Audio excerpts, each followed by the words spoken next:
Le premier flop qu'on a identifié et qu'on a beaucoup vu par rapport à notre expérience, c'est tout ce qui est autour de, on se dit qu'on va faire un MOOC et c'est bon.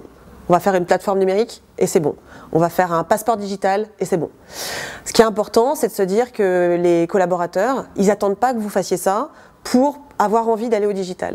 Donc ce qui est très important, c'est de se dire, est-ce qu'on a adressé les bons messages? Est-ce qu'on a communiqué de la bonne manière?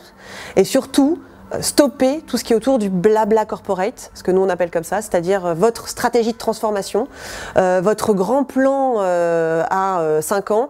Est-ce que les collaborateurs vont avoir envie d'y aller? Est-ce qu'ils comprennent le message? Et est-ce que c'est vraiment de cette manière-là en fait, que vous allez pouvoir les faire aller sur la plateforme que vous avez mis en place pour eux et qui est sûrement hyper intéressante?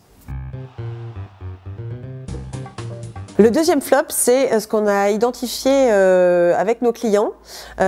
Souvent, on nous dit votre programme il est hyper intéressant, mais comment vous faites pour qu'il y ait un peu plus de technologie? Donc, il n'y a pas de tablette, il n'y a pas de techno. Et nous, on pense que acculturer les gens à travers de la technologie sur laquelle ils sont plutôt réfractaires, réticents et pour lequel c'est un sujet un peu dramatique, c'est compliqué. Donc, pour nous, en fait, tout faire à travers la techno, c'est pas la meilleure méthode. Et ce qui est intéressant, c'est pas forcément de penser techno pour penser acculturation numérique.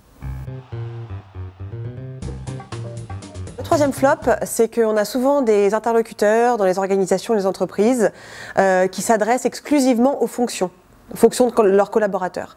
Nous, on pense qu'il faut d'abord s'adresser aux individus avant de s'adresser aux fonctions. Dans la vraie vie, en fait, les gens, quand dans leurs usages au quotidien, ils trouvent des manières d'utiliser le digital quand ça leur est utile.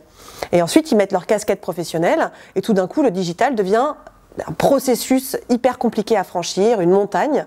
Et nous, on pense que même dans les organisations, il faut d'abord s'adresser à leurs usages individuels pour que le cap soit franchi.